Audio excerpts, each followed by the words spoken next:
What's up, fight fans? My name is Anik Subramanian, and I am the face of Energy TV. Today, I'm here with the short notice king himself, Dan 50K Ige.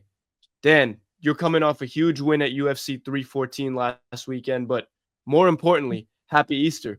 How are you, my man? Happy Easter, brother. I'm doing well, doing well. Nice, relaxing day with the family. A week off, about a week after my victory, so it feels good. We're kind of on the come down, but pretty level headed, and we're heading out to Cali tomorrow, driving out to Disney with the fam. So it's been nice, man. It's been nice. That's awesome. You got the whole crew. Are you bringing the in-laws? Who are you bringing to California? It'll be me, my wife, my mom, my brother-in-law is flying. He's flying out from Hawaii, so him and his girlfriend will come, and it'll just be us. So we'll do like 2 days there and then head back. Short trip, but just I promised my son before the fight I would take him, so he's all pumped, and should be fun. Should be good. Yeah, Disneyland is beautiful and it's not as stimulating as Disney World, so it might be nice for especially because your kids are really young, so it might Yeah, work yeah, out well. yeah. Disney. I looked into Disney World because I thought about it. I was like, oh, I'm fighting in Florida. Maybe I'll, and it just it's too much to handle, too much to process. So even I think it Disneyland's crazy. yeah, I think it might be better at Disney World when they're like I went when I was 9 and I thought that was a good age, so it might be better then. Yeah, for sure, for sure. Yeah. We'll wait a little longer, but Yeah. So now Easter was today. I saw you, Julian Erosa, Andre Feely, plus your family celebrated. What did you guys do to celebrate? yeah, it was cool. We had a little church service. Our church did an Easter service Saturday night and then today, obviously.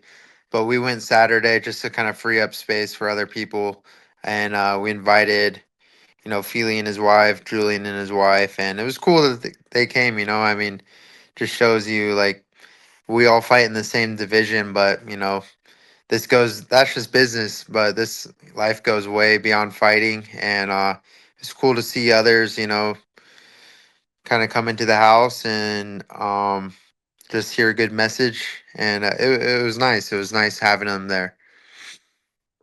That's awesome. That's one of the biggest themes I got out of UFC 314 fight week, especially with Bryce Mitchell there. Like so many fighters was saying things about God and it was very positive and obviously like as you guys enter a very dangerous sport, I think it's really cool that religion and just faith and positive things bring you guys all together. For sure, I mean, again, this goes way beyond fighting, and fighting, especially such a mental um sport, just outcomes are way beyond our control. We could do everything to prepare ourselves, and but trusting in God's plan has been big for me, and I think super important. I always like to glorify God, whether I win or whether I lose. I always believe He has the best outcome and plan for my life. So that's why I never get too high or get too low. I trust in the process and trust in the plan and surrender to Him. And yeah, No, it's special and you bring a lot of positivity out in the world when you speak about God and whatever religion, like I think you guys are all like putting a lot of positivity into the world. So I do appreciate that. I know a lot of people do. yeah, yeah, for sure, for sure. And another person who brings a lot of positivity in your life. I know we spoke about this after UFC 314, but you mentioned your biggest strength as your wife, Savannah. You guys have known each other for what, 20 years, been together for 14, married for 9. How'd you two meet? And, how big of a role has she played in your life? We met in high school. Like we grew up, we rode the city bus together. We listened to the same iPod. Like she was one of my best friends in high school. We never dated in high school. Never really like even looked at her that way. She never looked at me that way. We're just cool friends, and I've seen all our relationships in high school, and then I went off to college. I think when I left, I and we were so far apart, we realized like, oh, maybe we had something special, and we talked a lot over the phone, and then after college, when I came back home, we like kind of started hanging out more, started dating, and that just kind of like it all happened organically. I think just having a good friendship and a good base for a relationship was key and crucial, and she's been there for every single fight, you know, from the my first amateur fight, which is awesome, you know, not just someone I met. It's hard after you're successful. You don't know who to like trust in the world. You don't know if they want something from you because, you know, you're successful in life, but you know, I have a real one by my side, and she's seen me at my worst. I've seen her at her worst, and we've been through the highest of highs, lowest of lows, and rode this wave together. So it's to the grave, you know. That's right. And you two have come so far. And the reason why I wanted to shed light on this is because so many fighters, they wouldn't be here without their families, right? Fighting is truly a family training camp. So I wanted to ask, I know your wife is a stay-at-home mom. She does a lot of work at home to help the family out. What does an average day look like in the Ige household during your training camp? Um, so this last camp has probably been like the least stressful, just because I've really tried to normalize. This is just part of my life. I don't try to like. I used to get in that camp mindset, and then everything gets more stressful. Everyone's more stressed out. But essentially, I mean, I've kind of made my schedule so it suits me really well, where, you know, I get a bulk of my training done in the morning. So whether I wake up with her, wake up with the kids, help a little bit with breakfast, and then I'm out of the house. I go do my training. She takes the kids to the park or does something with them, and I'm usually back home by midday, mid afternoon, and then again I'm tapped back into dad mode. But I've been able to turn, you know, kind of turn off my mind as far as my job and fighting, and not take it home with me as much as I used to in the past. Um, Used to have a lot of anxiety just thinking about the next fight, or thinking about the weight cut, or thinking about whatever anxiety like thoughts fighters have usually around fights. And just because in the sport you just never know when you're in a fight, and your whole family, like you said, like everything revolves around when I'm gonna fight. It's like, hey, let's go to Mexico. Well, I don't know if we can go because, you know, I might be fighting in 2 months, and you don't want to get the call when you're on vacation, and then you can't enjoy your vacation because you gotta fight in 6 weeks or make weight in six. It's all about making weight, you know, just being able to live a comfortable lifestyle while also remaining disciplined is tough. So, but my life is pretty much the same in and out of camp. Obviously, I got a little downtime right now, just spending time with the family. But by next week, I'm gonna probably get right back into my normal training, and everything just remains the same. You know, I go, I train in the morning, and get the bulk of it done. I come home, and then I'm dad, husband, and that's just the two roles I got to play. Whoever says like you can't be successful, you know, in your avenue of work, like you have to be all in and you can't balance both, like I completely disagree with that. And I've been the most successful I've been as of lately is turning it off and being dad and being husband and playing those roles. And then when it's time, I go to the gym and I'm fully focused. I'm the fighter, I'm Dan, I'm the martial artist, and it's just getting better every single day. And having that mindset has helped me just be a better human, be a better husband, be a better dad, because I just that's all I'm striving to do is just be a better version of myself every day. And I mean, it's hard. Nothing's easy. There's no nothing in life that is, you know, worth having is easy. So everything takes work, and but that's kind of the day-to-day life. Right. So you've come a long way with that. Now, when you turn that switch off from fighter to dad, do you do anything specifically right before you walk back into the house? I Well, when I park in my driveway, I try not to just rush straight into the house. Maybe I'll take a minute or two, some even do some breathing techniques, or pray or something, just like reset. And because if I just jump in my car right after sparring and I'm still sweating, and jump in the truck, then jump in the house, and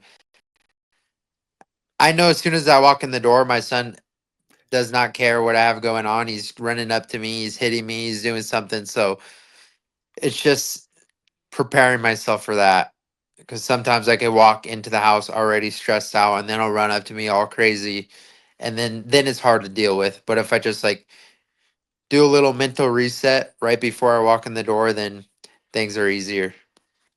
That makes a lot of sense now. Yeah. So your son is pretty young, but he looked pretty good on the mitts or whatever he was doing on your Instagram. Is he are you teaching him fighting or is he just watching dad on TV? I think he just watches and he plays like little games on his Nintendo and learns moves from the I don't even know how he learns these moves, but he's a creative mindset kid, and he's got a lot of energy. But I mean, he watches my fights sometimes, and he wrestled a little bit, doing some jujitsu. But I'm not really pushing him to do any. I just want him to have little outlets to if he wants to expend energy, and just be there and support him. But whatever he wants to do, I'm sure he'll do well. And he's a very high energy kid for sure. That makes sense. Now, obviously balancing two kids is a lot, so much love, but so much chaos in your life.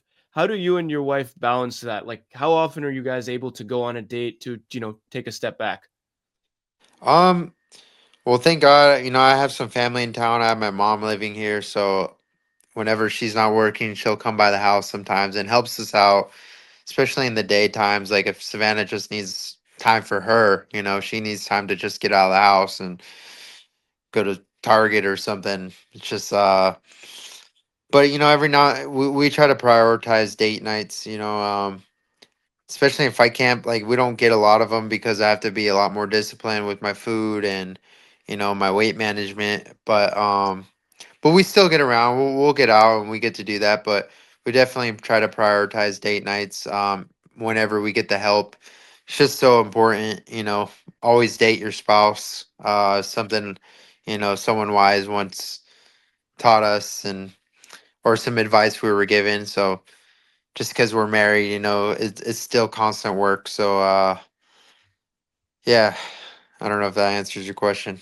No, that does. I appreciate the honesty. I'm trying to like, bring more into the human behind the fighter, so it's cool to hear. And I'm gonna ask you one last question about the better half.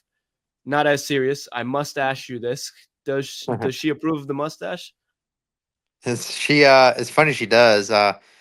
And I might shave it now. I did it for the Miami, and then just to have the Miami vibes going, and then I rocked it the whole fight camp, and it just kind of became normal. But it's a lot of work, like having to shave. I mean, normally I just rock the beard because it's easy. But I think now that the fight's done, she told me keep it for a couple more days because I had to do some like media and interview stuff. She's like, "Well, you gotta still wear it because I don't know." But I guess she likes it, so I'll probably shave it. Fair enough. No, even for me, I think the goatee is harder to maintain than the beard because the beard you just let the barber take care of it. But the goatee, like I think it looks cleaner, but literally every day fight week, I was like cleaning myself up. So yeah, funny stuff. I might have to do the goatee one fight. You should. I mean, you and Mike Strickland Tyson. came out with mustaches your last fights. Now it's time switch it up to the goatee. Yeah, yeah, for sure. Now I'm gonna jump into some rapid fire questions. Couple questions to finish this off. A little bit different. You created the Dan 50K Ige nickname in 2019.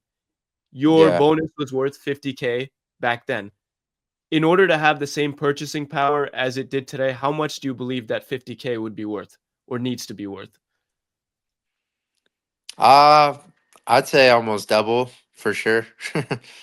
Okay, I mean 100K. that's what I feel like given the grocery prices and all that, but from 50K in 2019 to match that purchasing power, you would need 63K today. So we got to change your name to 63K Ige. It's more money for Absolutely. everybody.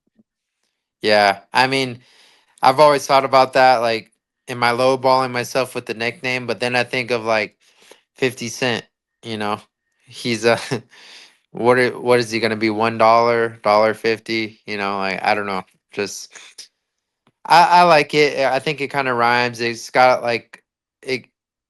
It's got a little stigma to it. Like people recognize me and like, dude, 50K, and like it's cool to like hear from fans and other people. But as far as the value, definitely inflation, man. I got. 63K would be all right. Fair enough. And yeah, that nickname sticks really well. Even your old one, Dynamite Dan, your Instagram name, I was like, that was pretty good, but 50K makes sense. Like that's literally like even when you walked into the media room post fight, people were like 50K is here. So it does Yeah, fit. sick. Right on. Sick. So so yeah, one more question for me. Everybody wants to see you fight Pitbull at International Fight Week. So that's why I'm not going to ask you about that. Let's just manifest that happening, right? But the rest of your division is in limbo. If you could match up the top of your division, what would it be? Who versus who? Shoot. I think you. I mean, I think you should do Vulcan, Movsar, Yair, and what's his name, Lopez, Pico, and Aljo. Um, Max, I think, is going up to 55. Ortega, I have no idea what's going on with him, but you could do it Ortega and Allen if he stays around. And that's about it. I mean, that's as far as I could think, dude. You got a lot of it. You gave me a lot of fights, so that was a good answer. I'm excited to see what Ortega does, and even with John Silva, I have no idea what they're gonna do. I feel like he's getting a big fight no matter what.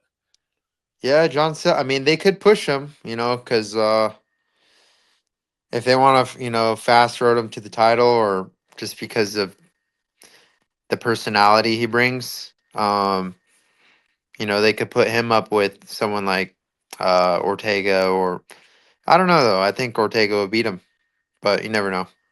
Yeah, I'm excited to find out. You're gonna be back on a win streak soon. I thought you looked great last fight. And even your last couple fights, they were really close. So nobody's Yeah, hung thank with the you. top of the division the way you have.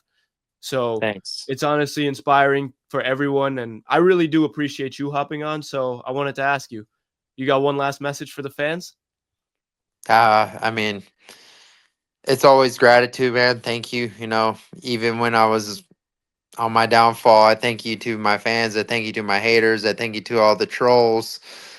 Just I'm grateful for it all because I'm in a very fortunate position, and I truly recognize it. And that's it. Yeah, thank you guys, and thank Thank you. you. Yeah.